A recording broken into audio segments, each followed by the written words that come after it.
Hola, ¿cómo están? Este video anticipa la clase del próximo viernes, cuyo tema es la planificación y programación de obras civiles. Bien, los métodos de planificación y programación son ampliamente utilizados y forman parte de un área del conocimiento. Se aplican principalmente en las industrias y en las organizaciones.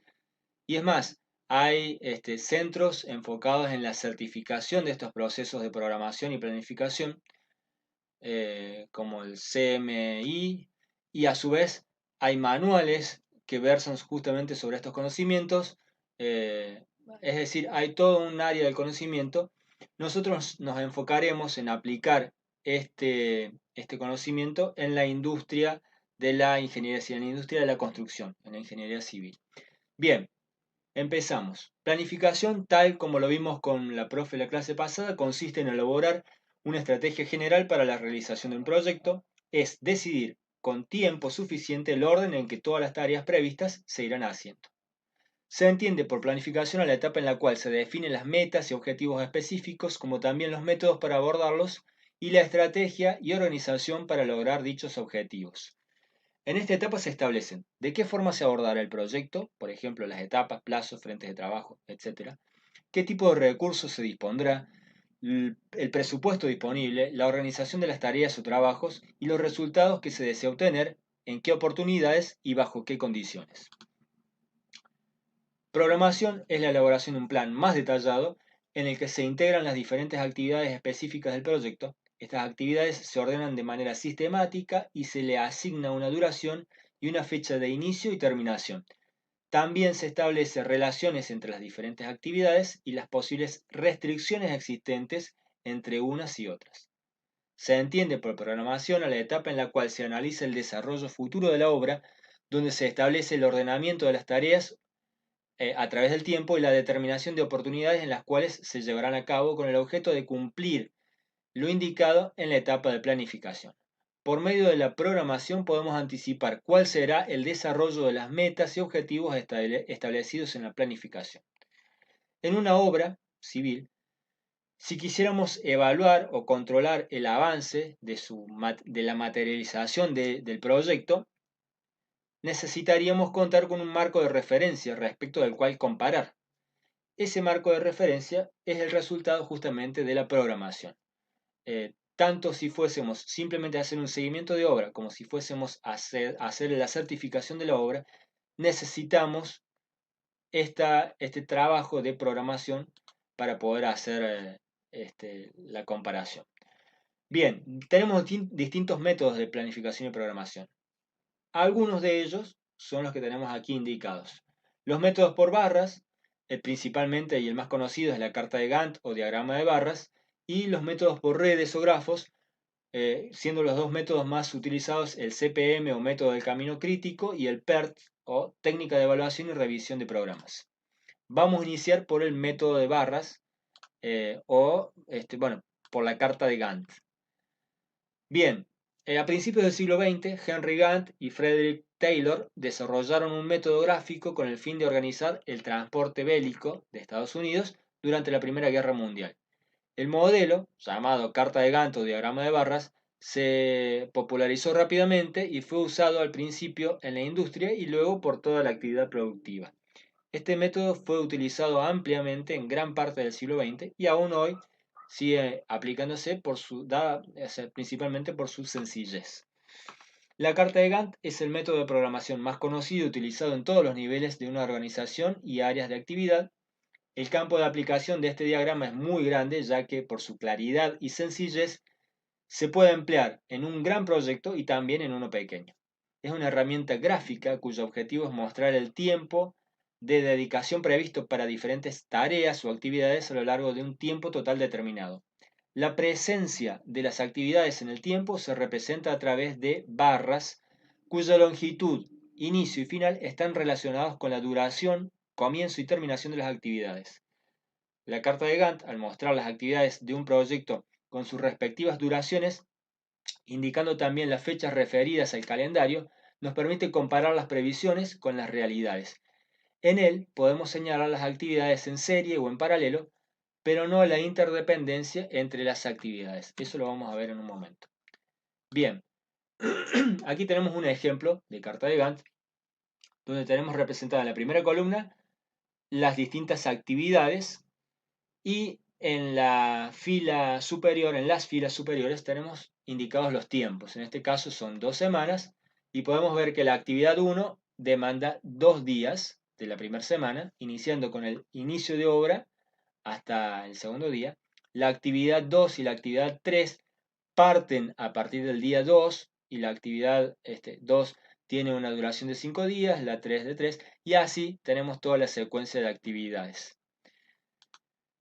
En este caso tenemos un ejemplo, otro ejemplo muy similar, donde tenemos el número de actividad que, a ver, pudieran ser el número de ítem o subítem con el que vayamos a trabajar.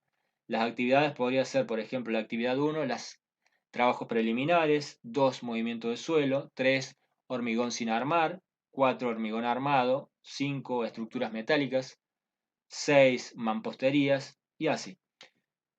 Tenemos indicados los tiempos de duración en meses para cada una de esas actividades y podemos ver que la actividad 1 es la que da inicio a la obra partiendo del punto 0. Cada uno de estos valores representa un mes, por lo tanto, la actividad 1 que tiene una duración de 2 meses termina al finalizar el mes 2. La actividad 2 que tiene una duración de 1 mes y medio inicia a mitad del mes 2 y termina junto con el mes 3. Luego tenemos las actividades 3 y 4 que, como pueden ver, inician con la finalización de la actividad 2. Supongamos que fuesen los hormigones, en este caso recién podrían iniciarse una vez que están finalizados todos los movimientos del suelo, por dar un ejemplo simplemente, y así tenemos toda la secuencia de actividades. Como podemos ver, es un método bastante sencillo, bastante gráfico. Deberíamos hacer una buena secuencia de actividades aquí, simplemente tener bien determinados los tiempos y después representarlos en esta grilla de tiempos. Lo que sí no nos permite hacer una secuencia o identificar en una forma bien clara cuál es la dependencia de actividades. Si bien acá podemos suponer que las actividades 3 y 4 dependen de que la actividad 2 esté finalizada, no está expresada de una forma clara. Del mismo modo, en la obra tenemos una serie de actividades que llamamos actividades críticas, que son las que van a determinar la duración total de la obra, que acá no están representadas. Por otra parte, si tuviéramos una demora en cualquiera de estas actividades, resulta difícil tener que estar desplazando todas las barras en función de la demora, supongamos, de la actividad 1. Supongamos que en lugar de 2 meses nos demandó 2 meses y medio, deberíamos desplazar todas las demás actividades medio mes en función de esa demora. Bien, ventajas y debilidades, tal lo que comentamos recién. Las principales ventajas son que es ampliamente conocido y difundido, de gran versatilidad y fácil comprensión para todos los niveles de la organización, excelente medio para mantener información global acerca del proyecto y permite llevar las curvas de control, avance físico y de costos, ¿sí? Es un método bastante utilizado tanto en la oficina técnica como en la obra. Está presente en la obra porque permite hacer un fácil seguimiento por el personal de obra. Las principales desventajas o inconvenientes. Tiene un manejo limitado o tiene un limitado número de actividades que son manejables. El que no debería superar de 40 actividades, ya que un número superior restaría eficiencia al programa, pudiendo llegar a hacerlo inútil, ¿sí? Si tenemos más de 40 actividades, realmente se hace difícil poder leer la carta. No muestra claramente la relación entre actividades, de manera que se pueda graficar la relación.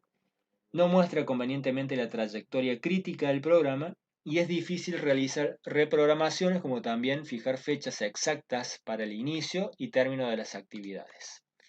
Bien, vamos a ver los otros métodos, los métodos de redes. Teníamos dos, principalmente el CPM y el PERT. Bien, tenemos representado aquí una red de una obra. Esta red está compuesta por nodos y flechas. Los nodos representan momentos de la obra. Supongamos el nodo 1 nos está representando el inicio de obra.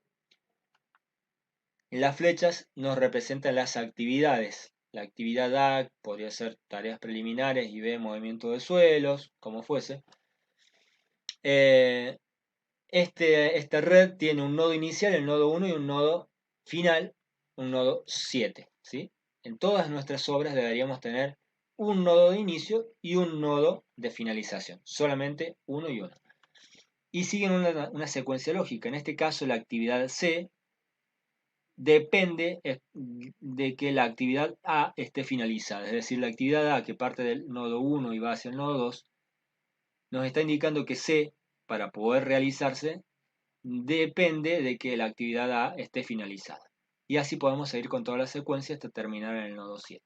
Bueno, el método por redes es un método gráfico que permite realizar por separado la planificación y la programación. Permite además efectuar un control a través del seguimiento de las tareas que pueden comprometer la fecha de finalización. Dentro del método de redes, la planificación se divide en 3 etapas. La primera, hacer un listado de actividades. La segunda, estudiar las dependencias y precedencias. Y la tercera, realizar el diagrama de redes propiamente. Listado de actividades. Se realiza ordenando cronológicamente todas las actividades de acuerdo a la secuencia de ejecución. Puede o no corresponderse con el listado de ítems de obra. ¿Sí? En nuestro caso deberemos evaluar esa secuencia de actividades en función del listado de ítems. Dependencias y precedencias. Este análisis se realiza evaluando qué actividad puede hacerse inmediatamente después de terminar la actividad en cuestión, lo que se denomina dependencia, y luego cuáles actividades deben precederle inmediatamente antes de poder iniciar la actividad en cuestión, es decir, la precedencia. Ya lo vamos a ver en un ejemplo. La etapa gráfica. Aquí la planificación se realiza gráficamente confeccionando una red que muestra las relaciones entre actividades analizadas en la etapa anterior. Esta red está formada por actividades y eventos vinculados por una secuencia lógica que permite su realización. Bien, vamos a ver cómo se elabora esta red. En el primer esquema tenemos representada una flecha con línea continua y abajo una flecha con línea de trazos. La flecha de línea continua, es una actividad física, es decir, una tarea que efectivamente se realiza en obra, y la flecha de línea de trazos es una actividad ficticia. Es un elemento que se utiliza a los fines de poder realizar la gráfica, pero que no nos está representando una actividad de la obra, ¿sí? Es solamente a los fines gráficos. Ya lo vamos a ver a continuación. Bueno, definiciones. Una tarea dentro del proyecto global tiene un punto definido de comienzo y uno de terminación, ¿sí? Cada tarea tiene un punto de inicio y de finalización. La actividad consume un tiempo o demanda un tiempo. Estas flechas no tienen escala, es decir, la longitud de esa flecha no indica la duración de la actividad, simplemente nos permite hacer un esquema de dependencias. Las flechas pueden ser actividades físicas o ficticias, tal como se comenta. Luego tenemos los círculos y los rectángulos, que nos representan un evento o un acontecimiento, ¿sí? Podemos utilizar o círculos o podemos utilizar rectángulos. En nuestro caso, preferiblemente utilizamos círculos. Un punto o nodo en la red que designa el comienzo o terminación de cada actividad. Eso representa un evento, un acontecimiento, ¿sí? El inicio de la obra, el inicio de la actividad de hormigonado de losa, la finalización del hormigonado de losa, que a su vez puede representar el inicio de las tareas de las columnas en el nivel superior y así. Bien, abajo tenemos representada ya un esquema de red. La red es la combinación de nodos y flechas que describe la lógica del proyecto. Tiene un punto definido de inicio y un punto de finalización para el proyecto completo, ¿sí? Bien, acá tenemos representados en el esquema superior dos nodos, el nodo 1 y el nodo 2, y la flecha de la actividad A. Representa una actividad A donde el evento 1 es comenzar la actividad A y el evento 2 es finalizar la actividad A. En el esquema siguiente tenemos dos actividades, A y B. Representa las actividades A y B donde la actividad A tiene que estar terminada antes de que la actividad B pueda comenzar. Luego tenemos las actividades A, B y C. Representa las actividades A, B y C donde la actividad C no puede comenzar hasta tanto que las actividades A y B estén terminadas. Las actividades A y B son paralelas y pueden no tener la misma duración, ¿sí? Bien, finalmente tenemos esta secuencia donde la actividad C no puede comenzar hasta tanto que la actividad A no esté terminada, ¿sí? Tal como está representada, y la actividad D depende de la actividad B, ¿sí? No va a poder iniciar hasta tanto que B no haya finalizado. Las actividades AC y BD son de trayectorias paralelas. Sin embargo, A no tiene por qué comenzar junto con B, aunque pudiera suceder. Es decir, A y B, si bien se representan en el esquema partiendo del mismo nodo, no tienen por qué iniciar el mismo día y a la misma hora. Pueden iniciar en momentos distintos. Lo mismo para C, que tampoco debe terminar junto con D, aunque pudiera hacerlo. Es decir, se representa de esta manera porque es la secuencia de dependencias, pero esto no implica que C sí o sí deba finalizar el mismo día y a la misma hora que la actividad D. Bien, en este caso tenemos algo que no debería suceder, es decir, tenemos las actividades A y B que parten y finalizan en el mismo nodo. Si bien esto sucede, no lo podemos representar de esta manera. ¿Por qué? Las actividades A y B tienen los mismos nodos de comienzo y terminación. Esto produce una confusión, ya que las actividades no tienen identidad única. Se soluciona con una actividad ficticia, tal como está representado acá. Como podemos ver, la actividad D depende de que A y B estén finalizados. Sería la misma secuencia, lo mismo que tenemos en el esquema superior. Podríamos tener la actividad D a continuación del nodo de finalización de A y B. Pero, como no lo podemos representar de esa forma, a la actividad de A la hacemos partir de un nodo inicial y finalizar en un nodo superior. A la actividad B parte del mismo nodo inicial de A y finaliza en un nodo inferior. La actividad D va a iniciar en la finalización de B o podría iniciar en la finalización de A también, pero para salvar la lógica de la red, la lógica de dependencias, acudimos a una actividad ficticia, C, cuyo tiempo es cero, ¿sí? No demanda tiempo, y de esa forma podemos representar en la red esa dependencia. D depende de A y de B. Por otra parte, jamás deberíamos tener un bucle dentro de la red. Es decir, que A dependería de sí mismo. ¿Por qué? Porque A depende de C, B depende de A y C depende de B. Esto jamás debería suceder y como se dijo anteriormente, la red tiene un punto de inicio y un punto de finalización y todas las actividades tienen una, una dirección que va desde el inicio hacia la finalización de la obra, ¿sí? Bien, vamos a ver un ejemplo. Acá tenemos una serie de actividades que van desde la A hasta la M y tenemos las dependencias, ¿sí? A no depende de nadie porque es la primera actividad de la obra. B y C dependen de A, es decir, para poder iniciar B y para poder iniciar C dependen de que A esté finalizada. Después tenemos que D y E dependen de B, F y G dependen de C y así sucesivamente. Otro punto interesante es que K, L y M dependen de dos actividades, como está indicado acá, K de G y F y así. Y a su vez tenemos los tiempos de cada una de esas actividades. Bien, a los fines de hacer la red partimos de un nodo inicial, el nodo 1, representamos una flecha, que sería la actividad A, que finaliza en el nodo 2, y la actividad A tiene un tiempo de 2 días. Recordemos que la longitud de la flecha no representa la longitud, no representa el tiempo, es simplemente una secuencia lógica de dependencias. La actividad B parte del nodo 2, donde finalizó A, y va hacia el nodo 3, tiene una duración de 7 días.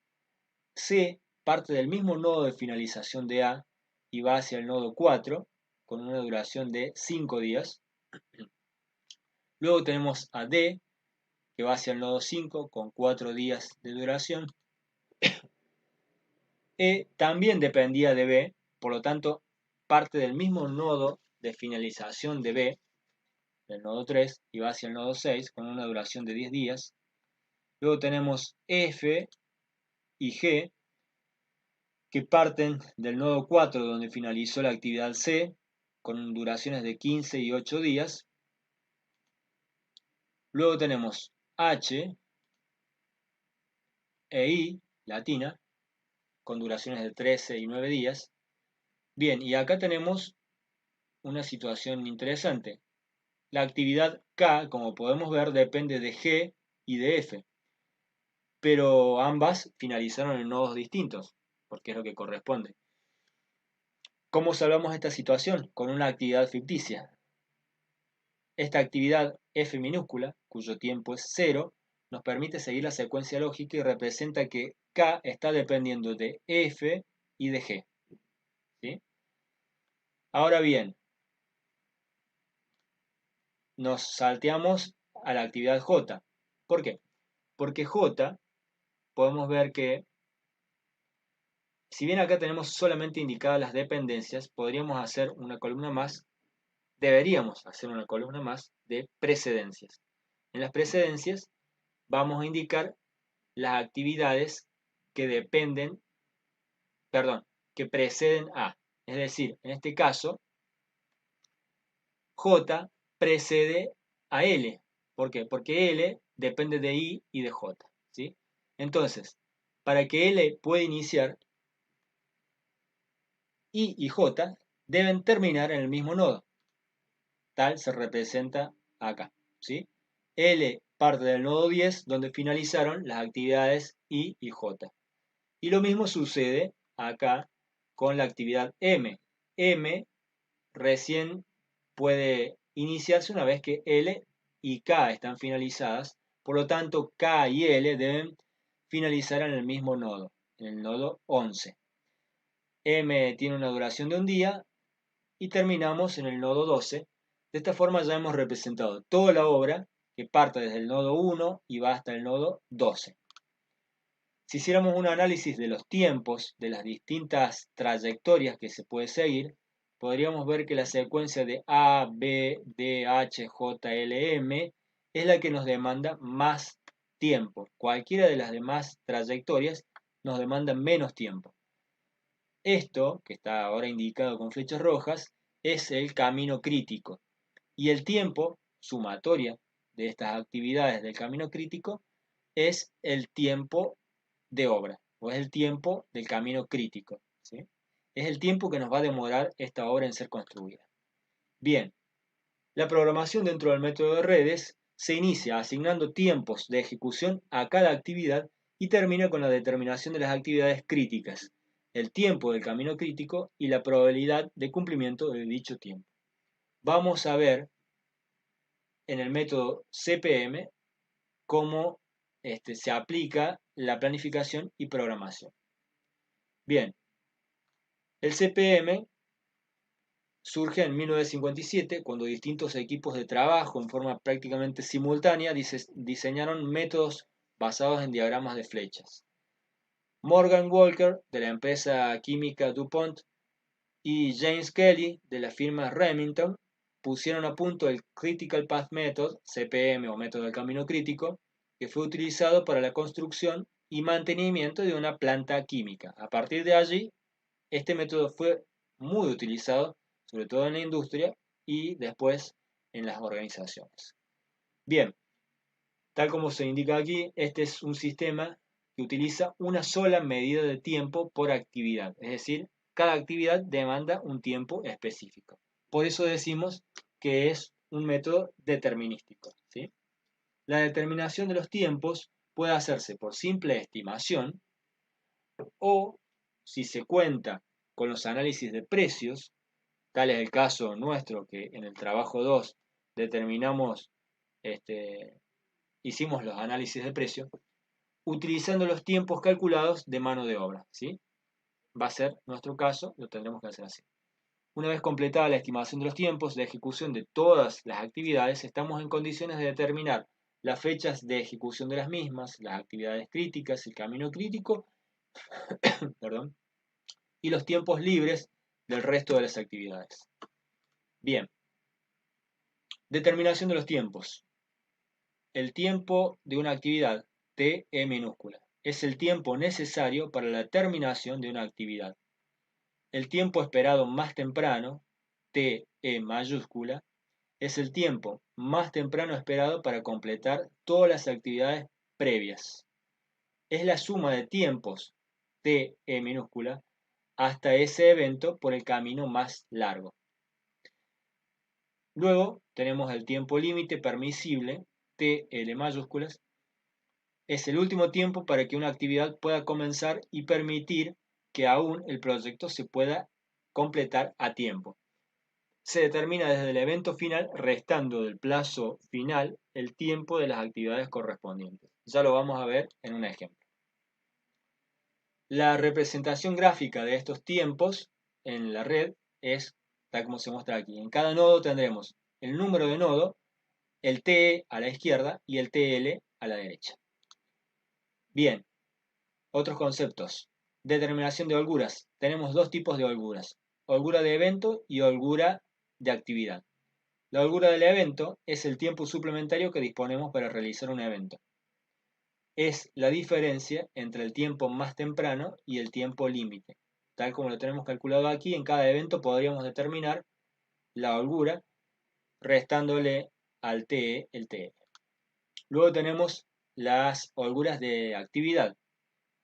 La cantidad de tiempo disponible al comenzar una actividad sin poner en riesgo el inicio de las que siguen o la terminación del proyecto.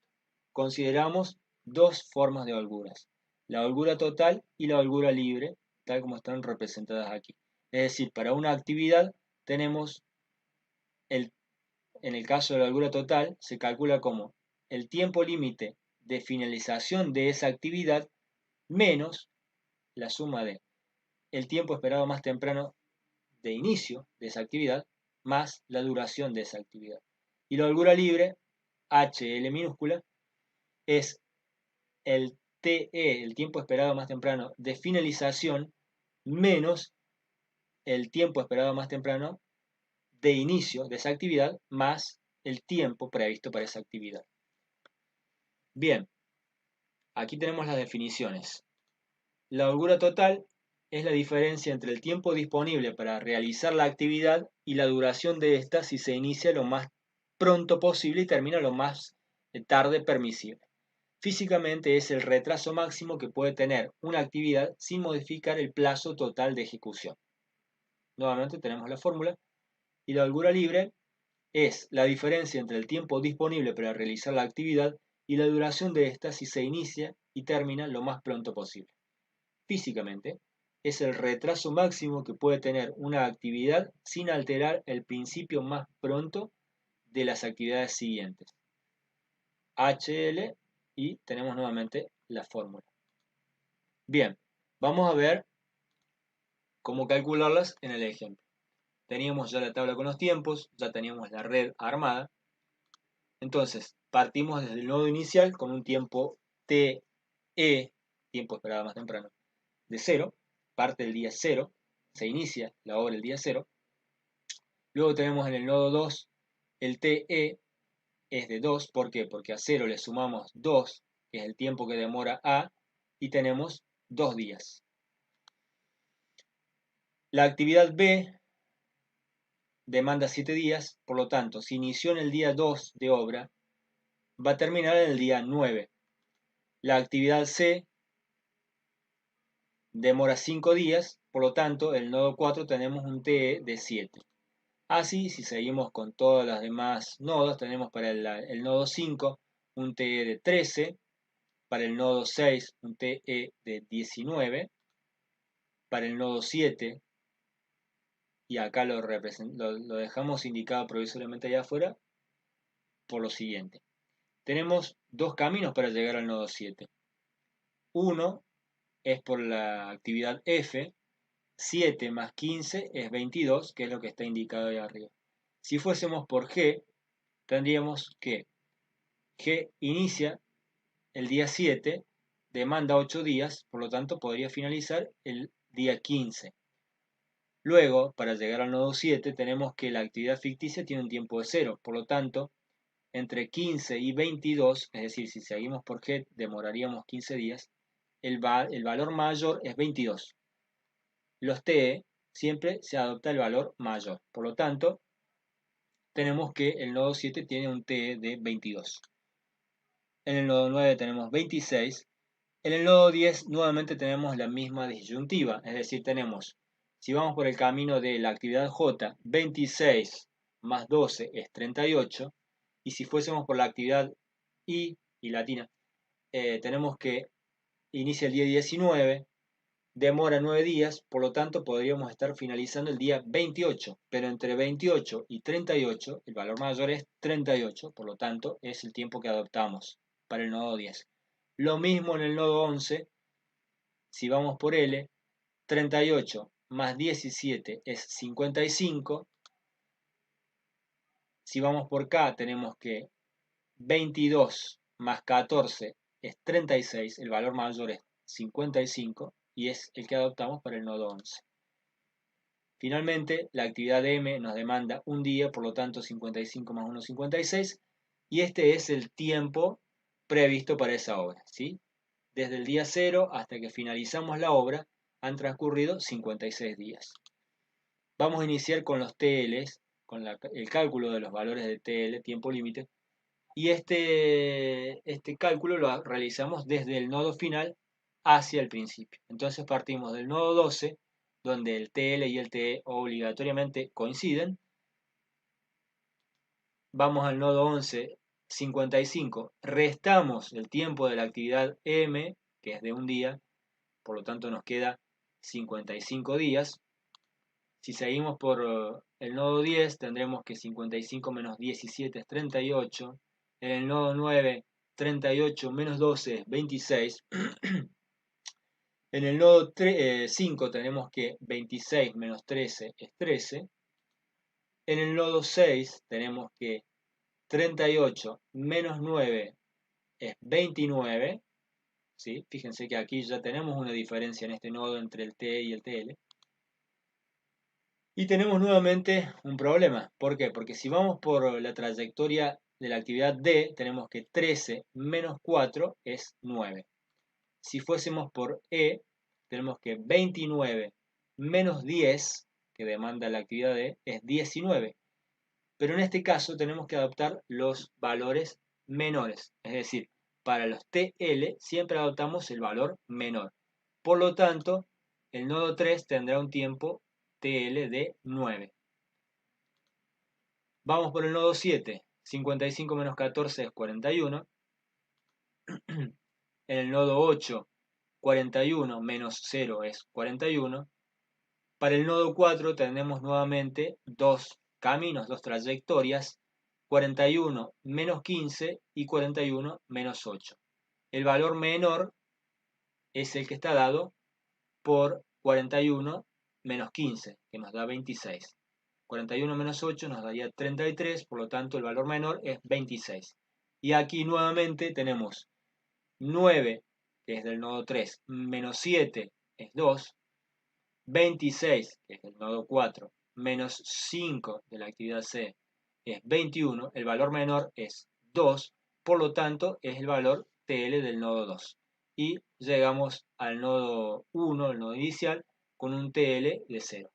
Como podemos ver, en el caso del camino crítico, todos los nodos tienen los mismos valores de TE y TL. ¿Sí? Bien, vamos a calcular ahora las holguras en función de lo que ya hemos determinado anteriormente. Tenemos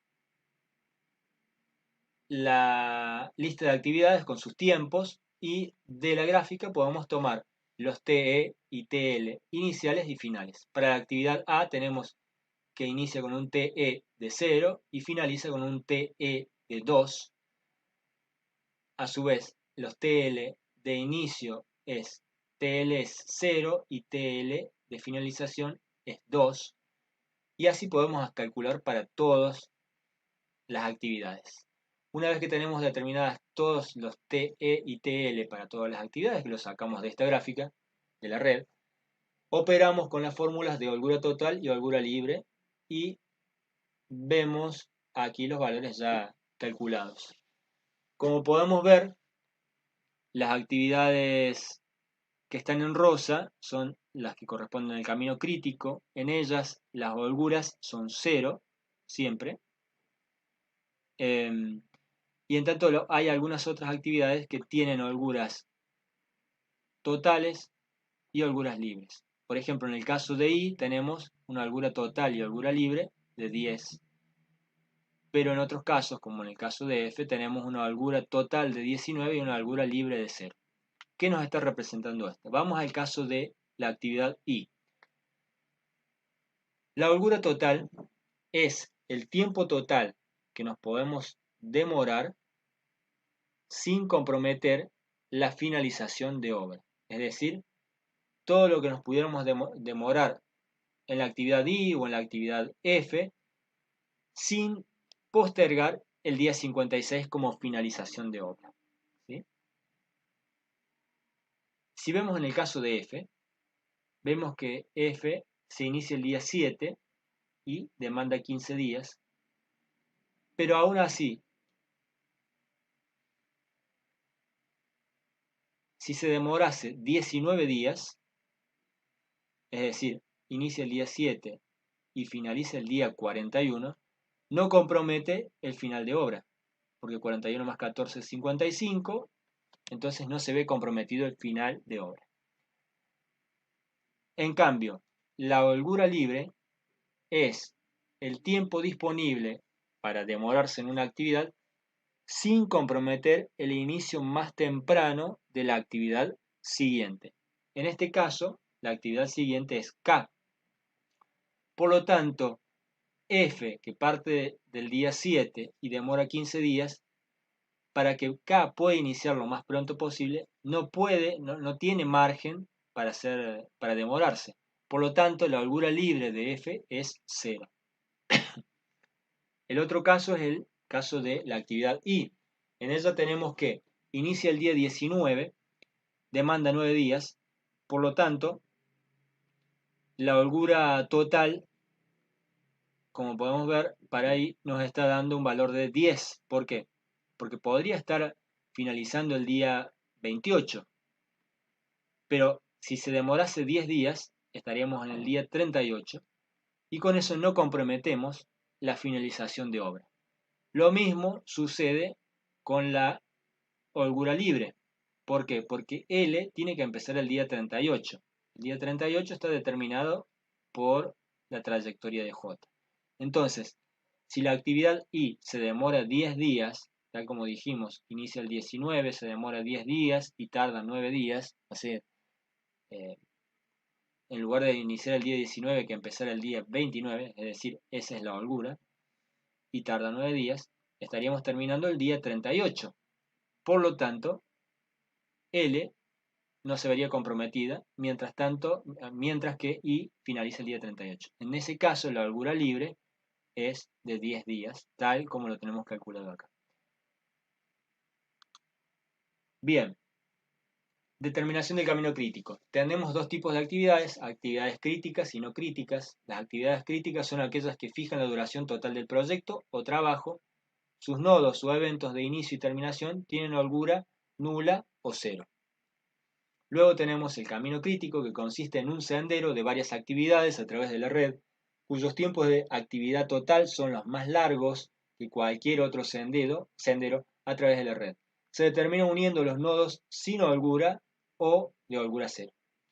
Y el tiempo del camino crítico es la sumatoria del tiempo de todas las actividades del camino crítico. El tiempo del camino crítico es el plazo de ejecución más corto posible para realizar el proyecto u obra programada. Es el valor del TE del evento final. Bien, vamos a ver el otro método que aplica el concepto de método de redes, el PERT, o técnica de evaluación y revisión de programas. En el mismo año 1957, la Armada de Estados Unidos, en colaboración con las firmas Lockheed y Booz Allen Hamilton, diseñaron el PERT, el Programa de Evaluación y Revisión Técnica. Este programa se utilizó en el proyecto Polaris, que fue un proyecto tanto bélico como de lanzamientos de cohetes al espacio, y mediante la aplicación del PERT se logró adelantar 2 años este proyecto, mediante la organización correcta de secuencia de tareas y asignación de tiempos. Bien, volvemos. Este sistema utiliza varias medidas de tiempo por actividad, es decir, que es probabilístico. Ya vamos a verlo a continuación. Para determinar las fechas de los eventos TE y TL y las holguras, utilizamos lo descrito anteriormente en el método CPM. Se diferencia del CPM en que el tiempo de cada actividad TE debe calcularse mediante una fórmula, que aquí lo tenemos representado. Bueno, tenemos que TE va a ser la suma de TO más 4TM más TP dividido 6, donde T es el tiempo de terminación esperado de una actividad con el 100% de probabilidad, TO es el tiempo optimista estimado para la terminación rápida de una actividad, TP es el tiempo pesimista estimado para la terminación lenta de una actividad, y TM es el tiempo más probable estimado para la terminación de esa actividad. Luego tenemos el tiempo más seguro de ejecución, TS, que es el tiempo que nos da el porcentaje de probabilidad que nosotros querramos como plazo de ejecución.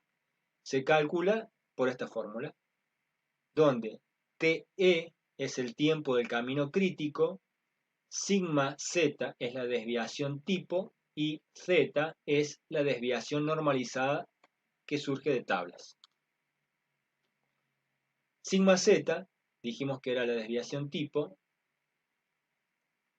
sigma T es la desviación tipo, se calcula por esta fórmula, el raíz cuadrada de la sumatoria de las sigma t minúsculas al cuadrado, donde sigma t minúscula al cuadrado es la variación de las actividades críticas, y se calcula de esta forma: tiempo pesimista menos tiempo optimista sobre 6 elevado al cuadrado, siendo TO y TP los límites inferior y superior de la variable t. Esta es la tabla de distribución normal o valores Z. Podemos ver que una probabilidad del 99,9% o 100% nos da un valor de Z de 3, y por caso una probabilidad del 50% o 50,5 en este caso, un Z de 0. Y luego las probabilidades menores nos dan valores negativos. Vamos a ver un ejemplo. Vamos a calcular el tiempo de ejecución TS de una obra con un 95% de probabilidad de cumplimiento, ¿sí? Tenemos la secuencia de actividades, lo mismo que teníamos anteriormente, sino que aquí, en el ejemplo anterior, tenemos distintos tiempos para cada una de esas actividades. La actividad A tiene un tiempo optimista de 1, un tiempo más probable de 2 días y un tiempo pesimista de 5 días. Operando con la fórmula que vimos anteriormente, nos da un TE de 2. Así procedemos con todas las actividades y determinamos sus tiempos. Tenemos acá en limpio cada una de las actividades con sus tiempos TE. Entonces tenemos la construcción de la red, que ya lo vimos anteriormente, lo vamos a pasar rápidamente.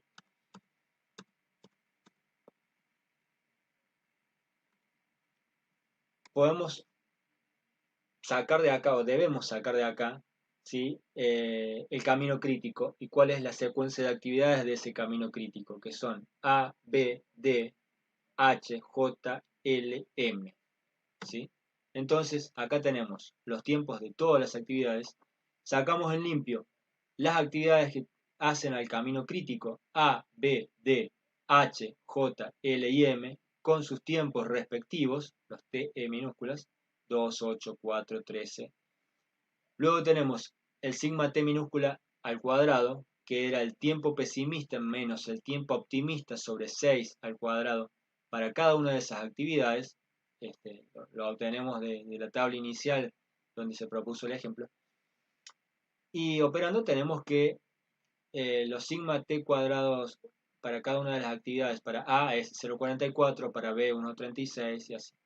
Luego hacemos la sumatoria tanto de los tiempos como de los sigma T cuadrados. Tenemos que el tiempo acumulado es 58, que es el tiempo previsto de finalización de la obra en la red.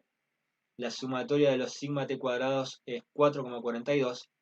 Como vemos, el sigma T mayúscula es la raíz cuadrada de esa sumatoria, por lo tanto el sigma T mayúscula es 2,10. Luego, en el enunciado teníamos que determinar la probabilidad, el valor en días para una probabilidad de cumplimiento del 95%. Operando en la tabla de la desviación normal, podemos ver que un 95% está entre 95,5 y 94,5, nos daría un valor de 1,65 para Z. Entonces, tenemos Z 1,65, operando con la fórmula, el TE dijimos que era 58, el sigma T es 2,10, el Z es 61, el Z es 1,65, el TS nos termina dando 61 días. Entonces, el tiempo de ejecución de obra con un 95% de probabilidad de cumplimiento es de 61 días.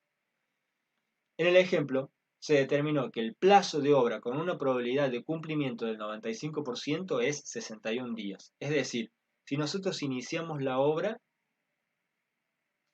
a los 61 días la vamos a haber concluido con un 95% de probabilidad.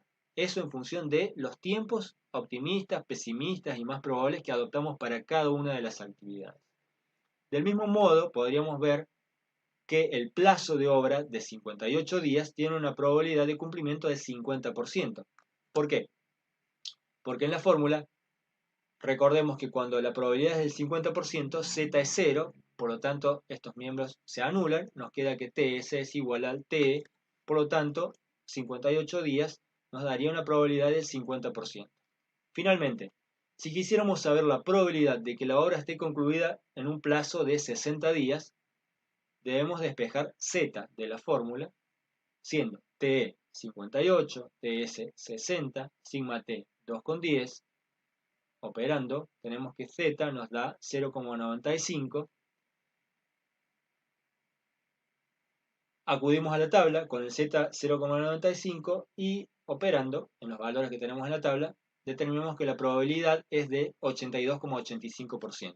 Es decir que, si nosotros sabemos que nuestra obra, haciendo la red, nos da 58 días, por el motivo que fuera, queremos determinar qué probabilidad tenemos de ver finalizada esa obra al día 60, porque se debiera inaugurar por alguna cuestión política o por lo que fuera. Bueno, la probabilidad de cumplir con el plazo de 60 días es de 82,85%. Bien, ¿cuáles son las ventajas y debilidades del método de redes? Las principales ventajas son que permite planificar sin programar, permite manejar gran cantidad de actividades, muestra claramente las actividades críticas y la trayectoria crítica, permite conocer los tiempos límites de inicio y la holgura de cada tarea, establece en forma precisa las relaciones entre actividades y permite estudiar con facilidad las posibles alternativas de actualización o reprogramación, algo que no nos permitía Gantt, ya que una demora en alguna actividad implica mover todas las barras hacia la derecha, lo cual no es tan simple. Principales inconvenientes. Es un método utilizado por especialistas, es decir, no es algo que puede utilizar cualquier persona.